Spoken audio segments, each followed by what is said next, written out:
Sekarang lingkupnya lebih kecil lagi, yaitu perusahaan di mana rekan-rekan saat ini bekerja ini core bisnisnya apa? Perusahaan ini bergeraknya di bidang apa? Nah, di sini kita akan diberikan beberapa opsi. Opsi yang pertama itu ada engineer, ada multimaterial detailer, precast concrete detailer, dan steel detailer. Ini untuk Tekla yang saat ini saya install. Bisa jadi seperti yang saya utarakan tadi sebelumnya, mungkin nanti di tahun 2000 yang versi 2023 dan seterusnya ternyata ada penambahan lagi yang lebih detail. Nah, bisa jadi nanti akan ada tambahan lagi. Nah, karena konteksnya kita adalah belajar, otomatis rekan-rekan silakan pilih yang all. Nah, pertanyaan sekarang, kalau seandainya saya pilih engineer apa? Kalau saya pilih multimaterial apa? Kalau saya pilih precast apa? Nah, ini perkaranya adalah cakupan dari fitur yang ada. Jadi nanti ketika kita masuk ke Tekla ini, itu ada beberapa detail, ada beberapa toolbar yang harusnya kita bisa gunakan kalau seandainya kita pilih all, karena memang kita milihnya untuk klasifikasinya itu lebih detail, misalnya contoh di steel detailer ya, otomatis selain pekerjaan baja, kita akan ditangguhkan, akan di hidden, jadi otomatis kita tidak akan bisa menggunakan fitur tersebut. Nah, perkaranya ini masuk lagi ke ranah untuk komersil. Jadi ini kurang lebih adalah dari pihak Tekla memberikan opsi ketika rekan-rekan ingin membeli secara keseluruhan lisensi ternyata harganya mahal. Nah, otomatis dia memberikan opsi kalau memang Bapak bekerja di bidangnya hanya baja, ya silahkan beli yang untuk baja saja. Secara harga bisa lebih murah. Nah, kurang lebih gambarnya seperti itu. Jadi secara fungsi dan secara komersil. Nah, karena konteksnya kita sekali lagi kita sedang belajar, otomatis kita pilih yang all. Nah, lalu masuk kita ke langkah selanjutnya. Kita tadi bicaranya adalah region, yaitu adalah masuk ke suatu negara. Kita masuk lagi ke lingkup yang lebih kecil, yaitu adalah di mana perusahaan rekan-rekan saat ini belajar. Nah, masuk ke fase yang lebih rinci lagi, lebih detail lagi, lebih kecil lagi. Yaitu apa? Posisi rekan-rekan, jabatan rekan-rekan di perusahaan tersebut. Di sini akan diberikan opsi lebih banyak lagi. Ada viewer, ada drafter, project manager, construction viewer, dan seterusnya. Nah, pertanyaannya apa ini? Ini fungsinya apa? Ya, yang seperti tadi kita bahas di role, sama, tidak berbeda. Yaitu adalah terkait hubungannya dengan masalah komersil. Itu yang pertama. Lalu yang kedua fungsi. Jadi ketika rekan-rekan masuk ke mode viewer, ya secara otomatis rekan-rekan hanya sebatas penonton saja. Ketika kita buka gambar, ketika kita buka model, itu tidak ada yang bisa kita edit sama sekali. Jadi hanya sebatas penonton saja, tanpa kita bisa melakukan proses apapun di dalam model tersebut. Nah, itu pun berlaku ke drafter. Nah, drafter itu sama. Di Tekla ini kita tidak bisa melakukan proses editing pada model. Yang kita bisa lakukan hanya editing untuk gambar saja, karena memang difungsikan hanya untuk drafter. Nah, dan seterusnya menyesuaikan dengan apa yang sudah diberikan oleh Tekla sesuai dengan opsi yang ada. Nah, sekali lagi karena memang konteksnya kita belajar, silakan rekan-rekan pilih full. Nah, jadi rekan-rekan tahu nih nanti, ini apa sih kok ada banyak sekali pilihan? Apa sih perbedaannya ketika kita menggunakan A, ketika kita menggunakan B, C, dan seterusnya? Oh, ternyata seperti ini. Jadi rekan-rekan nanti ketika ada teman lain yang ingin belajar ke rekan-rekan saat ini yang sudah mengenal, sudah mengerti, dan sudah paham nantinya, jadi bisa menjelaskan secara terperinci, ini kenapa sih? Nah, kurang lebih seperti itu gambarannya. Oke, kalau memang sudah, kita langsung oke.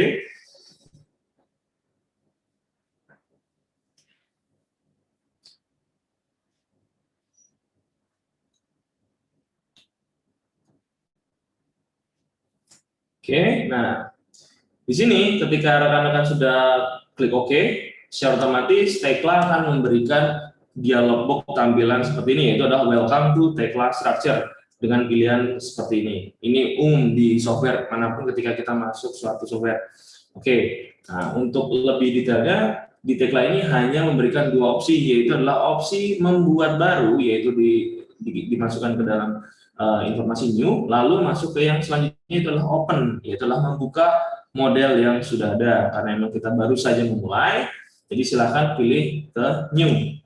Create yang terjadi itu adalah kita membuat gridline yang baru tanpa rekan-rekan sadari. Kenapa? Karena ketika saya klik create itu tidak akan terlihat perbedaan yang signifikan secara tampilan. Nah, nanti ketika kita melakukan proses modifikasi baru kelihatan, loh kok saya punya grid line bertumpuk ya. Nah, terus ini ada berapa kali saya bertumpuk? Iseng-iseng saya klik grid line lalu saya delete 1. Loh, saya klik lagi 2. Loh, kok belum hilang? Saya klik lagi belum hilang. Nah, ini malah menjadikan waktu terbuang hanya karena masalah grid line. Nah, terus solusinya gimana kalau seandainya ada kejadian seperti ini? Sangat simpel sekali. Silahkan rekan-rekan blok semua grid line yang ada, lalu silahkan di delete, ya kan? Saya delete, sudah, berarti otomatis 100% hilang ya grid line-nya ya. Lalu rekan-rekan silahkan klik create, sekali saja. Jadi pastikan klik create ini jangan pernah lagi kalau seandainya sudah ada grid line di sini. Nah, itu akan jadi buah si malakama ketika nanti kita melakukan proses modifikasi. Yang terjadi adalah kita akan melihat grid line bertumpuk seperti halnya kondisinya dari di Pak Pempa ini. Jadi setting grid line-nya itu jadi bertambah. Nah, itu. Nah, jadi silakan Pak nanti coba dulu apakah ini sudah menjawab pertanyaannya. Kalau emang belum silahkan ditanyakan kembali. Oke, saya lanjut ya. Pak Bagas tadi sudah ya saya jelaskan mengenai muncul fungsi dari grid sumbu Z-nya. Jadi dengan cara ini ya, tinggal nanti dimunculkan lagi. Klik-klik selesai, nanti akan muncul window baru, yaitu adalah ini. Nah, oke. Lalu yang terakhir ini Pak Komang, Pak itu 1000 itu satuannya berapa ya? Oh, satuannya adalah mili ya. Nah, pertanyaannya apakah ketika kita punya unit ini bisa diganti menjadi senti ataupun meter? Bisa. Kalau seandainya memang maunya menjadi meter ataupun sentimeter. Caranya bagaimana? Silahkan rekan-rekan masuk ke tools, menu bar tools. Lalu silakan rekan-rekan masuk ke option. Rekan-rekan masuk ke option lagi. Oke, saya ulangi ya, sekali lagi ya. Silakan masuk ke menu bar tools, lalu masuk ke option. Option sekali lagi di atasnya advanced option. Silakan diklik, akan muncul dialog box dari option itu sendiri. Nah, terus cara mengganti unitnya bagaimana? Nah, silahkan dicek. Di situ ada subjudul di paling bawah, yaitu adalah unit and decimal. Ketika kita klik, ini akan muncul informasinya. Untuk dimensi panjang itu menggunakan satuannya apa? Milimeter kah, sentimeter kah, bahkan meter, atau nanti bisa masuk ke mode imperial. Imperial apa aja ya? Ada inci, ada feet, ataupun feet in. Nah, nanti disesuaikan saja. Ataupun ini untuk sudut dan seterusnya. Jadi ini adalah di mana rekan-rekan kalau misalnya mau mengganti satuan ataupun unitnya dari tekla. Karena kalau defaultnya tekla itu sudah pasti milimeter ya. Jadi dia mengambil satuan terkecil ataupun unit terkecil, yaitu adalah milimeter. Jadi kurang lebih seperti itu. Oke, apakah ada pertanyaan lagi? Kalau emang seandainya ada kesulitan, sembari ada pertanyaan nanti bisa diketik ya, saya lanjutkan lagi untuk membersihkan waktu. Oke, nah tadi rekan-rekan sudah mencoba ya untuk koordinat dan label. Nah sekarang kita masuk ke subjudul selanjutnya. Subjudul selanjutnya adalah line extension. Nah line extension ini sangat mudah sekali pemahamannya. Jadi kalau misalnya ini saya ubah jadi 0, ini pun 0, ini juga sama, ini juga sama. Lalu saya klik, saya modify ya, bukan create ya. Saya modify. Do you want to change the coordinate? Yes. Nah ini. Jadi rekan-rekan diberikan tampilan grid line yang sangat minim sekali untuk informasi mengenai tiap-tiap grid line-nya. Nah kan, jadi dia dipotong nih. Yang harusnya kita beri 1000 untuk tambahan informasi sekarang jadi mepet semua. Nah ini hanya masalah tampilan saja. Jadi kalau rekan-rekan nanti bertanya ini apa, ini tidak terlalu penting sama sekali. Jadi teman-teman ataupun rekan-rekan nggak usah takut kalau misalnya ada salah setting di line extension karena tidak terlalu berguna. Oke, kurang lebih seperti itu. Saya coba kontrol Z, saya kembalikan lagi. Oke. Nah lalu di sebelahnya kita ada subjudul origin.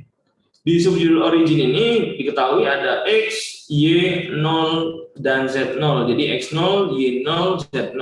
Yang artinya adalah rekan-rekan ditanya originnya itu berawal dari mana, X0-nya itu di mana, Y0-nya di mana, Z0-nya di mana. Nah, di sini kita berikan informasi adalah 0, yang memang dia di 0 di sini. Nah, pertanyaannya kalau saya rubah bagaimana? Ya, kita cek. ketika saya bicara untuk sumbu X, saya letakkan informasi mungkin 10.000, yang terjadi adalah, nah dia bergeser.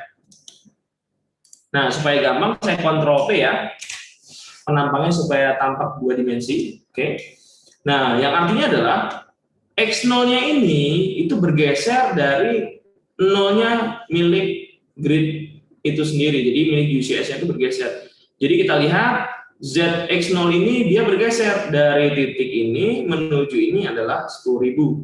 Ataupun kalau sumbu Y juga kita atur misalnya 3.000. Sama juga. Sorry, saya modify lagi.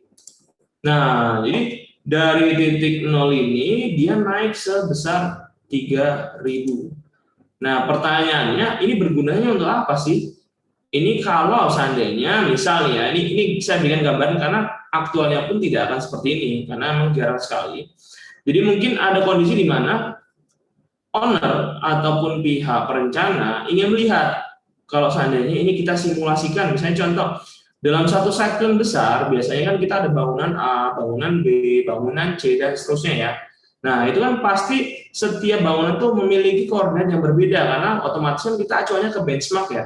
Kalau saya dari pihak surveyor sudah menyatakan bahwa benchmark ataupun titik nolnya di sini, nah otomatis bangunan A koordinatnya adalah sekian. Nah kalau seandainya seperti itu, di mana rekan-rekan memang diminta oleh mungkin perencana ataupun ownernya menggabungkan 4 bangunan sekaligus yang memang itu terpisah sebenarnya, tapi karena memang mungkin karena kebutuhan tampilan saja ataupun dari pihak owner ingin melihat apakah sesuai atau tidak. Nah, berarti otomatis kan kita akan melakukan proses import model dari model yang lain. Nah, pertanyaan sekarang, kalau seandainya ini tidak kita setting ke posisi yang berbeda, yang terjadi adalah semua akan berada di titik 0. Jadi ketika nanti saya melakukan proses import model, dia akan bertumpuk di titik yang sama. Nah, oleh karena itu, supaya tidak bertumpuk di titik yang sama, bagaimana?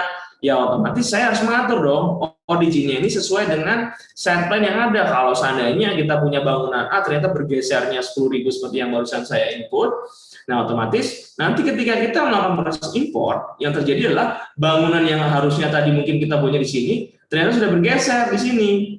Nah jadinya apa? Bangunan yang sudah kita import itu 4 bangunan yang tadi saya sebutkan tidak bertumpuk, jadinya aman. Kita tidak perlu lagi kerepotan untuk memindahkan satu persatu tiap bangunan. Nah, itu kurang lebih gambarannya. Dan aktualnya sendiri untuk kejadian ini sangat jarang terjadi. Karena apa? Karena memang kondisinya orang yang sudah mengetahui BIM sendiri dari awal sudah diatur, jadi tidak akan ada kondisi tabrakan ataupun istilahnya kita import model seperti ini. Jadi ini hanya sebatas gambaran saja supaya rekan-rekan nanti ketika ditanya origin ini fungsinya apa, jadi bisa menjelaskan sedikit. Nah, di sini rekan-rekan sebenarnya bisa juga melakukan hal yang sama ketika di koordinat ya. Nah, oke. Ini saya coba kembalikan lagi, saya modify. Oke. Nah, di sini kita buat 0, 0, 0. Nah, sudah oke. Lalu, saya bisa juga mengganti ini menjadi 3.000 misalnya. Sorry, jangan 3.000 karena nanti akan jadi 2 kali. Saya buat dia jadi 2.000 misal. Lalu saya modify. Nah, yang terjadi apa? Dia bergeser juga sebesar 2.000. Nah, karena apa? Karena di sini saya letakkan informasi dia bukan dari 0 tapi dari angka ataupun koordinat 2.000. Ya, jadi sebenarnya fungsi yang ada di origin bisa kita aplikasikan di koordinat, tapi ini lebih aman, lebih gampang kita aplikasikannya di origin karena tidak mengganggu apapun yang sudah kita tentukan di sini. Nah, cuma sekali lagi hal-hal kayak gini itu jarang sekali terjadi ketika kita langsung kondisi adalah on project. Jadi kalaupun terjadi mungkin ya dari rekan-rekan mungkin 1 banding 10 lah atau 1 banding 20 dari rekan-rekan yang saat ini sedang training, nanti ketika masuk project, oh iya saya kejadian nih kayak gini ya, itu pun sangat jarang sekali. Oke, jadi itu saya berikan gambarannya. Oke, saya lanjut. Tadi kita sudah bahas mengenai subjudul koordinat, lalu label, line extension, origin. Nah, yang terakhir kita akan bahas mengenai magnetism. Magnetism sendiri ini akan saya berikan contoh kasusnya seperti ini. Saya akan coba letakkan suatu objek, satu di sini, lalu satu di sini. Oke. Lalu saya letakkan satu objek lagi di sini. Oke, sudah. Nah, di sini kita perhatikan jarak antara A aksen dan A1 itu adalah 3000. Lalu A1 dan B1 adalah 5000. Nah, di sini kita ada kasus di mana pihak perencana, entah engineer ataupun pihak arsiteknya, melakukan perubahan grid line di mana yang awalnya tadi 5000 sekarang berubah menjadi 6000 sebagai contoh. Nah, di sini saya letakkan berarti oh ya udah berarti saya ganti dong menjadi 6000 bukan 5000 lagi. Oke, lalu saya klik grid line-nya, saya modifikasi. Yes. Waduh, berarti saya harus menggeser dong satu persatu dong menjadi di 6000. Nah, itu kan menjadi PR sekali ketika rekan-rekan sedang dalam kondisi mungkin waktu yang sangat mepet tadi yang kita bahas di awal. Nah, ini akan sangat mengganggu sekali walaupun bahasanya simple sih, cuma banyaknya ini walaupun cuma sekian detik tapi kalau kali 100 atau kali 1000 kan banyak sekali, Pak. Nah, terus caranya gimana? Ya, ini kita fungsikan yang namanya magnetism. Ini saya undo, ya kan? Saya kembalikan lagi. Ini saya tidak rubah sama sekali karena memang saya buat di angka 6000 tetap. Saya klik lagi grid line-nya. Khusus untuk magnetism ini, untuk magnetic grid plane-nya, saya aktifkan dengan cara saya checklist. Oke, lalu saya modify sekali lagi dengan kondisi yang berbeda. Saya checklist, kalau tadi tidak saya checklist. Lalu saya yes. Do you want to change the coordinate? Saya yes. Nah, yang terjadi apa? Untuk kolom dan juga beam-nya ini ataupun baloknya ini, dia ikut juga. Jadi rekan-rekan tidak perlu lagi melakukan pekerjaan 2 kali. Kenapa saya katakan 2 kali? Karena memang di awal kita harus melakukan perubahan grid line. Lalu yang kedua, kita harus melakukan perubahan dari objeknya. Tapi karena ini kita gunakan fungsi dari magnetic grid plane, secara otomatis kita bisa mengubah keduanya sekaligus. Jadi langsung berubah 6000. Dan ini sangat membantu sekali ketika rekan-rekan kondisi yang seperti tadi saya utarakan, ataupun kita coba simulasikan tadi, mepet sekali tadi waktunya. Nah, ini sangat membantu sekali ketika ada perubahan grid line. Itu untuk kasus yang pertama ya, di mana grid line antara A1 dan B1 ini berubah. Jadi otomatis kita harus checklist. Nah, kenapa harus saya buat simulasi 2? Karena fungsi dari checklist ini tidak selalu akan kita checklist. Jadi pastikan ini kondisi tidak terchecklist ya, karena ketika nanti terchecklist ada kondisi di mana sangat membantu, ada kondisi di mana malah sangat mengganggu. Nah, jadi hati-hati. Nah, untuk kasus yang kedua, ini kondisi di mana yang tadi saya sebutkan sebelumnya, yaitu mengganggu. Jadi kalau sebelumnya kita membantu sekali dengan kondisi di mana dia berubah, dia ikut membantu, tapi kalau sekarang jadi mengganggu. Nah, bagaimana? Jadi kasusnya adalah seperti ini. Revisi pertama tadi A1, B1 dari 5000 menjadi 6000. Nah, lalu ada revisi lagi selanjutnya, itu 6000 itu ternyata dibagi 2. Jadinya benar jaraknya A1 dan B1, tapi di dalam sini ada A1 aksen dengan jarak 4000, A1 aksen ke B1 jaraknya adalah 2000. Berarti A1 dan B1 tetap 6000 dong. Tetapi di dalamnya ada tambahan lagi grid line, yaitu A1 aksen. Berarti ini kita pecah nih, 4000 lalu 2000. Nah, secara otomatis kita ada tambahan lagi dong grid line. Berarti di sini kita tambahkan lagi. Saya beri spasi A1 aksen. Nah, kurang lebih seperti ini. Lalu saya modifikasi dong. Saya yes.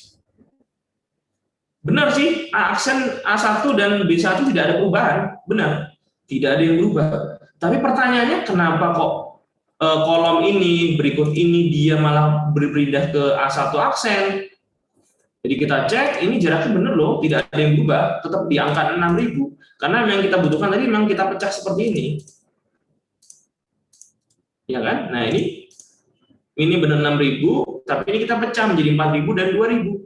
Tapi pertanyaannya kenapa ini kolom dan juga baloknya ini kok berpindah? Nah, jadi begini, objek ini itu tidak membaca nama ataupun label dari grid line-nya, karena label ini kan sifatnya manual, jadi bukan suatu hal yang menjadi patokan untuk perletakan objeknya. Jadi objeknya ini adalah membaca dari karakter grid line-nya. tadi sebelum kita melakukan proses modifikasi, grid line ini adalah di nomor 3. Ini coba saya undo ya. Nah, kalau kita lihat, ini ada di nomor 1, lalu nomor 2, ini nomor 3. Nah, ketika ada perubahan, sekarang kita baca lagi, nomor 1 ini benar, nomor 2 ini benar, ini bukan lagi nomor 3, tapi ini nomor 4. Kenapa? Nomor 3 ini diselingi oleh A1 aksen. Jadi secara otomatis dari pihaknya tagline ini, kalau misalnya ini kita checklist, dia membacanya adalah karakter grid line nomor 3. Jadi secara otomatis dia akan berpindah, oh ini bukan lagi grid line nomor 3, tapi ini nomor 3, dia akan berpindah ke sini. Nah, ini akan menjadi masalah besar ketika rekan-rekan seperti tadi lagi, kondisinya di mana kita dikejar-kejar waktu, kita tidak sengaja men-checklist ini. Ini sangat mengganggu sekali kalau misalnya suatu kondisi seperti ini. Nah, terus bagaimana cara mengaplikasikannya? Berarti kalau seandainya ada kasus seperti ini saya undo lagi, berarti rekan-rekan ini tidak perlu di checklist. Saya unchecklist ya, saya pastikan ini tidak aktif, lalu saya pilih grid line-nya, lalu saya modifikasi. Nah, jadi rekan-rekan akan mendapatkan kondisi yang diinginkan. Grid line yang sesuai, objeknya pun juga tidak berubah. Ini sangat membantu sekali sesuai dengan kebutuhan. Jadi kenapa saya jelaskan menjadi 2 kasus? Karena kasusnya adalah ketika magnetic grid plane di checklist sama ketika magnetic grid plane tidak di checklist, seperti itu. Jadi jangan patokan, oh berarti otomatis saya harus checklist terus dong. Ini sangat membantu sekali. Nah, tidak juga, karena di kondisi yang barusan saya jelaskan ini sangat mengganggu sekali. Jadi silakan nanti rekan-rekan yang menentukan untuk masalah fungsi dari magnetic grid plane. Oke, jadi kurang lebih gambarnya seperti itu ya untuk subjudul yang ada di grid line. Jadi koordinat, label, line extension, dan juga origin. Oke, nah lalu di sini ada keterangan other setting, silahkan diabaikan karena ini tidak kita gunakan sama sekali. Tidak kita gunakan sama sekali. Jadi kita hanya menggunakan fungsi dari kelima ini. I5 ini pun juga jarang sekali digunakan untuk yang lainnya, karena biasanya yang utama tetap di koordinat dan label. Oke, saya lanjutkan dulu ya. Mungkin ada beberapa pertanyaan dari teman-teman. Nah, di sini kita langsung masuk ke fungsi dari tombolnya milik grid line itu sendiri. Kita lihat di sini tombolnya adalah create, modify, get, checklist, dan unchecklist, lalu close. Nah, untuk create seperti halnya tadi ya, jadi ini sebenarnya sangat jarang sekali kita gunakan, bahkan kita tidak akan gunakan kalau seandainya sudah ada grid line. Jadi kalau seandainya ini tidak sengaja terklik, mungkin tidak terlihat. Tapi nanti kejadiannya kalau seandainya kita melakukan modifikasi baru kelihatan. Sampai ini saya kembalikan lagi, ini saya modify. Nah, ini baru kelihatan kan? Nah, supaya rekan-rekan tidak membuang-buang waktu, silahkan rekan-rekan blok. Kalau ada kejadian seperti ini, lalu create sekali lagi. Pastikan hanya sekali saja, supaya rekan-rekan tidak kejadian berulang. Oke, itu untuk create. Lalu saya lanjut. Lalu untuk modify, itu adalah fungsi untuk modifikasi. Jadi kalau seandainya rekan-rekan ada perubahan apapun kondisinya, selalu klik modify. Jadi kalau seandainya ini mau saya rubah menjadi 3000 misal, silakan dimodify. Di yes. Nah, udah. Ikutin saja. Jadi kalau ada pertanyaan mau dirubah, yes. Nah, lalu selanjutnya ini ada get. Get jarang sekali saya gunakan karena fungsinya adalah untuk mengambil informasi grid line yang sudah ada. Ini kita tidak akan pernah gunakan karena grid line yang muncul itu cuma ada 1. Jadi saya berikan gambaran ya. Contoh ini saya buat 0 semua. Misalnya, ini saya hapus mungkin. Nah, seperti ini. Nah, terus saya ingin mengambil informasi dari grid line ini. Saya klik ini, lalu saya get. Nah, apa bedanya dengan saya close saja, terus ini saya double klik? Kan sama saja. Jadi, oleh karena itu fungsi dari get ini sangat buat saya tidak terpakai karena emang cara penggunanya pun sangat mungkin jarang sekali kita akan pakai ini seperti itu. Jadi abaikan saja get, lalu checklist dan checklist all. Ini artinya adalah di setiap perintah ataupun komen yang ada di tagline itu kita bisa nonaktifkan beberapa ataupun yang diaktifkan yang beberapa saja dengan cara silahkan di unchecklist. Nah, sebagai contoh ini, ketika saya misalnya contoh klik ini, terus dari rekan-rekan merubah ini misalnya jadi 7000, ya kan? Tapi ini tidak saya checklist, misalnya, tidak saya checklist. Nah, lalu saya klik modify, mau berkali-kali pun dia tidak akan melakukan perubahan. Kenapa? Karena walaupun kita sudah melakukan proses modifikasi di tabelnya, di dialog box yang sudah ada ini, cuma kalau seandainya kita tidak men-checklist, yang artinya tidak kita aktifkan ya, secara otomatis itu juga tidak akan berguna. Kenapa? Karena itu tidak aktif sama sekali. Kita modify berkali-kali pun itu tidak jadi apa-apa. Oke, jadi kalau ini saya aktifkan, baru berhasil dia. Nah, berubah kan? Tapi kalau tidak saya aktifkan, ya sudah. Nah, terus cara yang mengembalikan untuk kita klik semua gimana? Apakah kita aktifkan lagi satu? Oh, itu terlalu lama. Silakan rekan-rekan klik ini aja. Nah, ini secara otomatis langsung ke klik semuanya. Oke, itu yang nomor 4. Lalu yang terakhir ini close. Tidak perlu saya bahas karena sifatnya adalah untuk menutup. Silakan pilih close ini ataupun ini sama saja. Close ini boleh, ataupun di pojok kanan atas juga boleh, sama saja. Nah, kurang lebih itu gambarannya untuk grid line. Jadi rekan-rekan bisa mungkin dicoba dulu sementara untuk mungkin ada beberapa pertanyaan yang memang mau tanyakan. Oke, saya beri waktu untuk mencoba dulu rekan-rekan, terutama yang magnetism tadi, karena itu sangat berguna sekali. Ini untuk menghilangkannya dengan cara redraw mungkin. Nah, mungkin ada yang tadi sembari juga ngecek-ngecek dimensi. Oke, ini ada pertanyaan lagi dari Pak Abdullah. Untuk Z, jika modeling basement apakah standar dari 0 atau minus? Oh, tidak masalah Pak. Jadi kalau nanti rekan-rekan ada suatu bangunan yang startnya itu dari 0 untuk basement misalnya, silakan di sini diisi minus ya, minus 1000 misalnya. Minus 1000, minusnya mungkin contoh 3000, lalu saya ada minus lagi 1000 misalnya. Oke. Lalu otomatis di sini juga saya letakkan lagi dong. Ini saya copy paste, boleh. Saya letakkan di bawah sini. Terus plus, minus titik. Nah, oke, saya modify. Titik. Nah, mungkin nggak kelihatan, saya harus buat potongan dari samping dulu. Oke, nah ini baru kelihatan. Nah, dia kan 0, dia ada di minus. Oke, kelihatan kan? Minus 1000, minus 3000. Oke, nah, mumpung ini kita bahas masalah sumbu Z, saya jelaskan sedikit. Rekan-rekan agak hati-hati ya. Kalau untuk sumbu X dan Y mungkin tidak menjadi masalah ya. Tapi ini akan menjadi masalah ketika rekan-rekan berhadapan dengan sumbu Z. Pastikan bahwa sumbu Z ini kan sifatnya manual kita ngetiknya. Bukan istilahnya kita dari sini langsung muncul sini, tidak. Tapi kita ketik manual. Lebih baik kalau saya rekomendasi ketika rekan-rekan sudah menentukan elevasinya, silahkan copy paste saja. Ya, baru mungkin tambahkan informasi EL plus EL seperti ini misalnya. Seperti ini mungkin karena ini positif plus misalnya EL.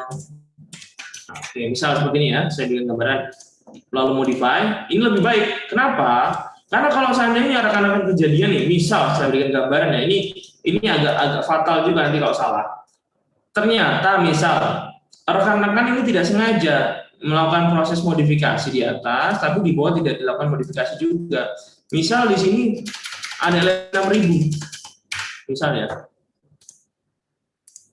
Lalu kita rubah. Nah, perhatikan, orang tidak akan menyadari bahwa ini salah selama tidak keluar dimensinya. Tapi ketika keluar dimensinya, ini akan baru kita ketahuan. Nah, permasalahannya adalah ketika nanti rekan-rekan memberikan informasinya hanya sekedar di grid line saja, karena nanti ini akan muncul di gambar 0 dan 8000, orang berpikir bahwa ini adalah 8000. Padahal kalau kita perhatikan di sumbu Z untuk koordinatnya, itu sebenarnya kita melewati yang namanya elevasi 6000, berarti otomatis ada nilai 2000 yang hilang. Nah, ini akan menjadi fatal ketika nanti pihaknya surveyor itu bahwa menyatakan bahwa kalau digambar 8000, ya otomatis dia akan membuat settingan, dia nembaknya itu untuk teodoritnya itu di angka 8000 langsung dari 0 ke 8000, padahal ini harusnya 6000. Nah, ini akan menjadi fatal sekali ya. Jadi saya tekankan ke rekan-rekan untuk sumbu Z, hati-hati. Kalaupun rekan-rekan tidak yakin, silakan ini di-delete secara total lalu copy paste dari sini. Nah, ini malah buat saya lebih aman. Jadi hati-hati. khusus untuk subbuu Z saja. Labelnya ini sangat berbahaya ketika rekan-rekan memberikan informasinya salah. Jadi hati-hati karena ini terkait hubungannya dengan masalah elevasi. Nanti kalau seandainya ada salah tembak, ini akan menjadi fatal sekali. Jadi ini saya berikan gambaran ke rekan-rekan kondisinya di mana kalau seandainya ada kasus seperti itu. Oke, saya lanjut.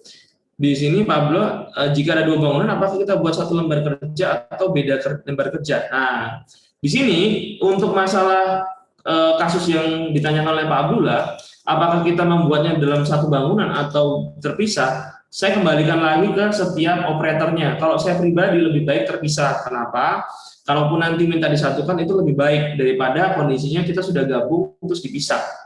Jadi baiknya saya rekomendasikan kalau seandainya rekan-rekan memiliki satu segmen besar dan itu punya bangunan banyak sekali, mungkin seperti hal yang tadi kita bahas di awal, ada 4 bangunan, saya rekomendasikan setiap bangunan buatlah dengan model berbeda. Nanti kalau seandainya memang dibutuhkan untuk dijadikan satu, lebih baik diimport saja. Jadi tidak perlu dalam satu model kita buat 4 bangunan langsung. Kenapa? Karena nanti terkait hubungannya dengan masalah penomoran setiap member yang ada, itu akan berantakan kalau seandainya kita ada salah. Jadi saya rekomendasikan lebih baik terpisah ya. Jadi itu lebih baik, teman-teman juga kalau seandainya ada kesalahan pun lebih minim, itu kurang lebih gambarnya seperti itu. Oke, dari Pak Bagas menunjukkan kolom dan BIM tadi gimana ya? Oke, itu mungkin nanti kita bahas setelah ini. Caranya begini Pak, saya tunjukin dulu. Saya masuk ke style, toolbar style. Ini untuk horizontal, untuk vertikal, saya letakkan kolom, klik sekali, lalu klik sekali. Nah, lalu untuk baloknya, ini vertikal, saya pilih nomor 2, klik sekali, dan klik sekali. Nah, pertanyaannya, bedanya apa kok? Iya, saya cuma klik sekali untuk kolom keluar, sedangkan balok tidak, harus 2 kali baru keluar, itu nanti akan saya jelaskan. Jadi, ini kita fokus ke hasilnya dulu. Oh, bentuknya seperti ini. Kalau Pak Bagas mau nyoba, silakan aplikasikan dengan cara tadi. Klik sekali untuk kolom, lalu selanjutnya adalah untuk baloknya. Nah, kurang lebih gambarannya seperti ini.